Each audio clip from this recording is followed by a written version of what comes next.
अस्सलाम वालेकुम। उम्मीद है आप सब खैरियत से होंगे। तो आज की वीडियो में मैं आपको बताऊंगी 9th क्लास की जो मैथमेटिक्स है उसके चैप्टर 1 के सारे इंपॉर्टेंट क्वेश्चंस जो हैं वो मैं आपको बताऊंगी। और जो कि एग्ज़ाम्स के पॉइंट ऑफ व्यू से कि जो आपके एग्ज़ाम में आ सकते हैं, क्योंकि काफ़ी सारे स्टूडेंट्स कह रहे थे कि हमने जो है वो सिलेक्टेड क्वेश्चंस करने हैं, क्योंकि अब जाहिर सी बात है बहुत कम टाइम है एग्ज़ाम्स में। तो अगर आप इन क्वेश्चंस को प्रिपेयर कर लेंगे तो इंशाल्लाह आपका जो चैप्टर 1 है ना वो ऑलमोस्ट जो है वो डन हो जाएगा, अगर आपकी जो मैं क्वेश्चंस बताऊंगी इनको आप कर लें। और ये जो मैं क्वेश्चंस आपको बताऊंगी ना कि जो आपने सॉल्व करने इनको मैं पहले सॉल्व कर चुकी हूँ, यानी कि फुल एक्सरसाइजेस। तो उन एक्सरसाइजेस का लिंक मैं नीचे दे दूँगी, आप वहाँ से उनका सोल्यूशन देख लीजिएगा अगर आपको नहीं आता। तो स्टार्ट करते हैं इसको। ये मेरे पास जी बुक है 9th क्लास की, और ये पिंडी बोर्ड फेडरल बोर्ड दोनों के लिए। तो इसमें हमारे पास सबसे पहले एक्सरसाइज 1.1 है। और इसको स्टार्ट करने से पहले अगर आपने अभी तक मेरा चैनल सब्सक्राइब नहीं किया तो प्लीज़ इसको सब्सक्राइब कर दीजिए और बेल आइकन को लास्ट में प्रेस कर दीजिएगा, ताकि आपको न्यू आने वाली वीडियोज़ के बारे में पता चल सके। तो 1.1 जो है इसमें हमारे पास फर्स्ट जो क्वेश्चन है इसमें तो लिखा हुआ है कि find the order of matrices. तो ये तो मैं सिंपल आपको जस्ट बता देती हूँ। ऑर्डर ऑफ मैट्रिक्स हमारे पास क्या होता है कि आपके पास जो नंबर ऑफ़ रोज़ होती हैं 1 2 रोज़ कैसे होती हैं हमारे पास, जो हॉरिजॉन्टल होती हैं ऐसे हॉरिजॉन्टल ये रोज़ होती हैं, वर्टिकली क्या होते हैं कॉलम्स। तो कितनी रोज़ हैं 2 रोज़ 2 कॉलम, ठीक है। ये जस्ट मैं कॉन्सेप्ट के तौर पे बता रही हूँ। और नीचे क्या है हमारे पास कि विच ऑफ द मैट्रिसेस और इक्वल वो मैट्रिसेस होते हैं कि जिनके अंदर जो एलिमेंट्स हैं वो बिल्कुल सेम हों, ठीक है, सेम ऑर्डर हो, सेम एलिमेंट्स हो। जैसे कि यहाँ पर हमारे पास 3 है और 5 - 2 क्या होता है 3, 3 और 3 ये इक्वलेंट हो जाएंगे, ठीक है। जैसे ये 3 5 और ये क्या है मेरे पास 3 और 3 + 2 क्या होता है 5, तो ये इक्वल है।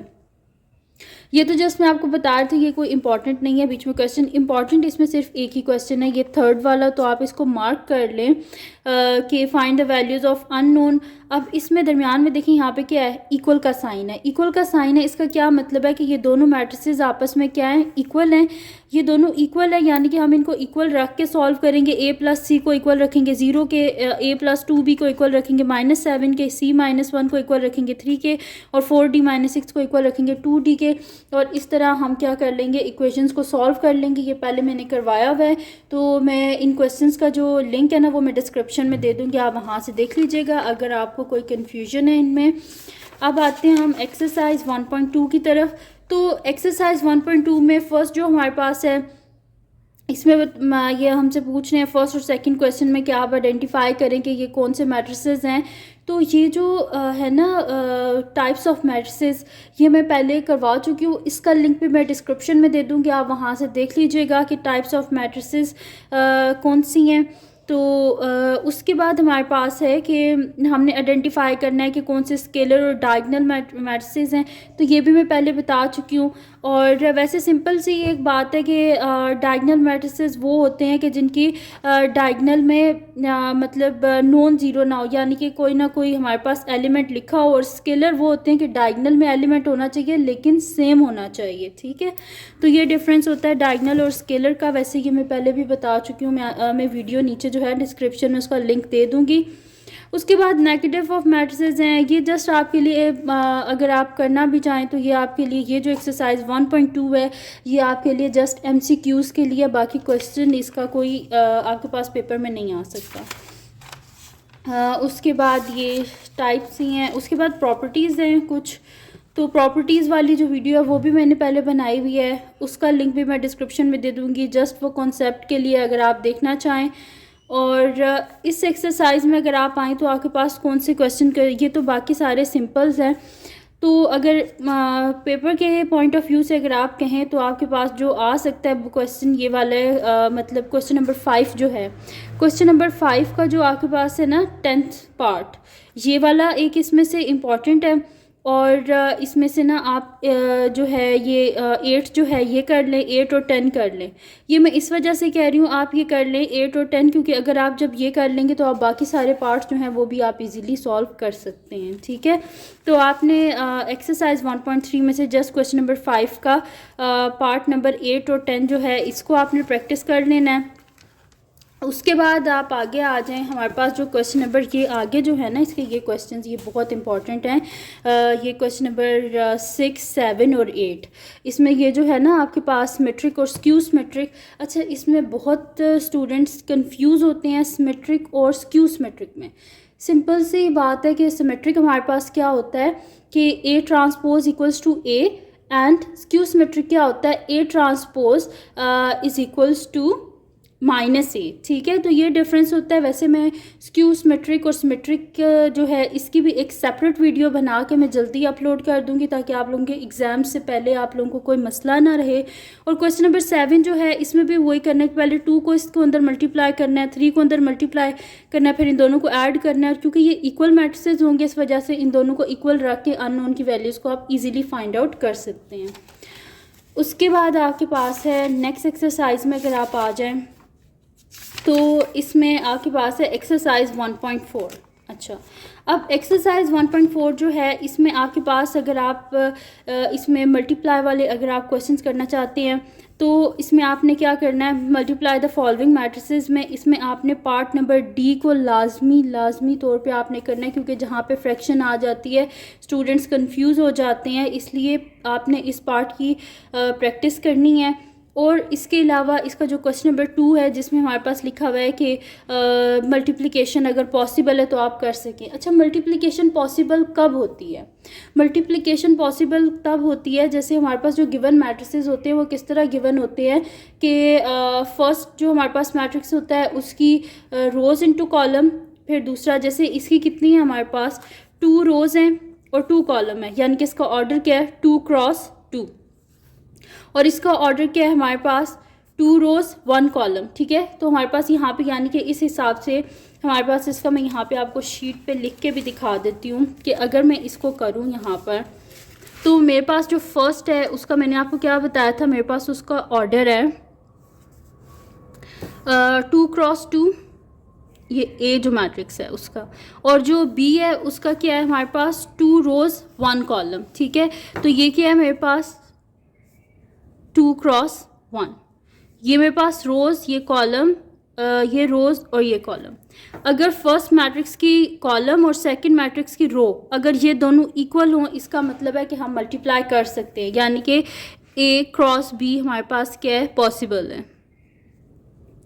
लेकिन अगर हम इसको कर दें जैसे इन्होंने कहा है कि बी ए पॉसिबल अगर है तो आप करें, तो बी क्या है हमारे पास, बी का हमारे पास ऑर्डर क्या है 2 क्रॉस 1, और ए का ऑर्डर क्या है हमारे पास, ये रोज़ हैं ये कॉलम है, ये हमारे पास है यहाँ पर ए का जो है वो है 2 क्रॉस 2। तो फर्स्ट की ये रोज़ और ये कॉलम, तो फर्स्ट का कॉलम और सेकंड का रो ये आपस में इक्वल नहीं है ना, तो इसका मतलब है कि बी इंटू ए ये क्या है हमारे पास नॉट पॉसिबल। सही है, तो इस वजह से आपने जो है वो करना है कि ये, और इसमें जब ये क्वेश्चन आएगा तो आपने इसमें रीज़न लाजमी देना है कि किस वजह से पॉसिबल नहीं है, क्योंकि फर्स्ट जो है उसका कॉलम और जो सेकंड मैट्रिक्स है उसकी जो रो है वो आपस में इक्वल नहीं है, इस वजह से ये पॉसिबल नहीं है। उसके बाद क्या करना है हमने यहाँ पर आपने कर लेना है इसका क्वेश्चन नंबर जो 6 है, इसका क्वेश्चन नंबर जो 6 है उसमें आपने इसका ये जो सेकंड पार्ट है इसी की आप प्रैक्टिस कर लें, तो बाकी से रिलेटेड कोई भी ऐसे क्वेश्चंस आए तो आप इजीली उनको सॉल्व कर सकते हैं। फिर आ जाएं आप एक्सरसाइज 1.5 पे। तो एक्सरसाइज 1.5 जो है इसमें आपने क्या करना है, बाकी जो इसके क्वेश्चंस हैं उसमें से एक तो क्वेश्चन नंबर 3 जो है इसका आपने 4th पार्ट जो है इसकी आपने लाजमी प्रैक्टिस कर लेनी है, और क्वेश्चन नंबर 4 जो है इसके ये जो दोनों पार्ट्स हैं ये बहुत इंपॉर्टेंट है आपके पास, इसको आपने लाजमी करना है। एडजॉइंट और एडजॉइंट ऑफ ए, एडजॉइंट जो है वो भी मतलब कि सबसे पहले जब आप इन्वर्स करेंगे तो आपको पता चल जाएगा कि एडजॉइंट क्या होता है और डिटर्मिनेंट क्या होता है। मैट्रिक्स इन्वर्जन मेथड में बेशक आप जाके देख लीजिएगा या मेरे आगे सारे ये जो है ना मतलब कि मेथड जो हैं वो मैंने सारे सॉल्व करवाए हुए हैं, तो वो आपको मैं सारे डिस्क्रिप्शन में दे दूँगी। और यहाँ पे है कि आपने क्या करना है, multiplicative inverse of each of the following, इसका जो क्वेश्चन नंबर 4 और आपके पास जो है ना 4, 5 और 6 ये आपने लाजमी इनकी प्रैक्टिस करनी है, क्योंकि ये बहुत इंपॉर्टेंट है एग्ज़ाम के पॉइंट ऑफ व्यू से। इन क्वेश्चंस की आपने लाजमी प्रैक्टिस करनी है 4, 5, 6 के, क्योंकि इनमें से एक तो कंफर्म है कि लाजमी आता है आपके पेपर में। उसके बाद आप आ जाएं नेक्स्ट एक्सरसाइज पे। एक्सरसाइज है हमारे पास जी 1.6। एक्सरसाइज 1.6 में से आपने क्या करना है, सबसे पहला काम तो आपने करना है जाके ना आपने क्रैमर्स रूल और इन्वर्जन, इन दोनों को तो आपने बिल्कुल सही से सबसे पहले समझना है। इनका मेथड वो भी लिंक मैं डिस्क्रिप्शन में दे दूँगी, आप वहाँ से देख लीजिएगा। उनको आपने पहले समझ लेना है, फिर उसके बाद जैसा भी आपके पास क्वेश्चन आएगा आप उसको इजीली सॉल्व कर सकते हैं। उसके बाद ये जो स्टेटमेंट वाले क्वेश्चंस हैं, स्टेटमेंट वाले क्वेश्चन वैसे मोस्टली जो आपके पास जो है पिंडी बोर्ड, उसमें तो स्टेटमेंट वाले क्वेश्चंस इतने नहीं आते, लेकिन जो फेडरल बोर्ड है उसमें स्टेटमेंट वाले क्वेश्चन जो हैं उनके आने की भी पॉसिबिलिटी होती है। इस वजह से आपने क्या करना है कि ये मैंने सारे सॉल्व करवाए हुए हैं। तो जब आपको क्रैमर्स रूल और इन्वर्जन मेथड आता होगा तो आपने जस्ट क्या करना है कि इनकी स्टेटमेंट देख लेनी है कि स्टेटमेंट आपने किस तरह बनानी है, वो आपने देख लिया। जैसे सिंपल सी है कोई स्टेटमेंट बनाना, इसका मुश्किल है भी नहीं। यहाँ पे लिखा हुआ क्या कि the length of a rectangle is 4 times it's width. तो आपके पास मतलब कि रेक्टेंगल जो होता है उसमें क्या होता है, आपके पास लेंथ इंटू ब्रेथ होता है। पेरीमीटर ऑफ रेक्टेंगल आपके पास क्या होता है, 2 टाइम्स लेंथ प्लस ब्रेथ होता है। तो ये चीज़ें अगर आपको बेसिक आते होंगे, एरिया ऑफ ट्रायंगल और सारी चीज़ें, तो आप इजीली कर सकते हैं इसको। तो ये क्वेश्चंस कोई मुश्किल नहीं है। आप देख लें कि पैरामीटर ऑफ फार्मूला देख लें रेक्टेंगल का, फिर एरिया ऑफ रेक्टेंगल वो आप देख लें, तो इजीली ये क्वेश्चंस कोई मुश्किल नहीं है। बेसिक कॉन्सेप्ट्स हैं, अगर आपको आते हो तो आप ये इजीली सॉल्व कर सकते हैं। तो इन क्वेश्चंस की स्टेटमेंट आपने लाजमी देख लेनी है और फिर आपने इनको सॉल्व कर लेना है। तो ये था जी चैप्टर नंबर 1 जो है, और इसके सारे मैंने आपको बता दिए कि ये आप इन क्वेश्चंस को कर लें तो इंशाल्लाह आपका चैप्टर नंबर 1 जो है वो कंप्लीट हो जाएगा। और एक और बात कि आपने जो आपके पास गिवन होते हैं ना रिव्यू एक्सरसाइजेज में MCQs, इनको आपने लाजमी करना है। मैथमेटिक्स के पेपर में मोस्टली ऐसे होता है कि सारे MCQs आ जाते हैं आपके, जो आपके चैप्टर के एंड में MCQs गिवन होते हैं ना, इसी से आता है। तो इनकी तो आपने लाजमी प्रैक्टिस करनी है इंशाल्लाह। मेरी तो दुआ है कि यहीं से आ जाएं सारे MCQs, ताकि आप लोगों का कई दफ़ा होता है कि बाकी सारा पेपर अच्छा हो जाता है लेकिन मैथमेटिक्स में आपके जो मार्क्स हैं वो कट हो जाते हैं इधर से ऑब्जेक्टिव से। तो अच्छी सी तैयारी करें और ये जो मैंने क्वेश्चंस बताएं इन सब की आप प्रैक्टिस करें। इंशाल्लाह चैप्टर नंबर 1 आपका बहुत अच्छे से हो जाएगा। नेक्स्ट वीडियो में इंशाल्लाह चैप्टर नंबर 2 का बताऊंगी और इसी तरह आपको सारी जो बुक है इसका बता दूंगी और आप प्रैक्टिस कर लीजिएगा। इंशाल्लाह आपका पेपर बहुत अच्छा हो जाएगा। और मुझे अपनी दुआओं में लाजमी याद रखिएगा। मेरा जो सेकंड चैनल है उसको भी सब्सक्राइब कर दें, उसका लिंक भी डिस्क्रिप्शन में है। और जो मेरी बहन का चैनल है उसका लिंक भी डिस्क्रिप्शन में, उसको भी सब्सक्राइब कर दीजिए और अपनी दुआओं में लाजमी याद रखिएगा। अल्लाह हाफ़िज़।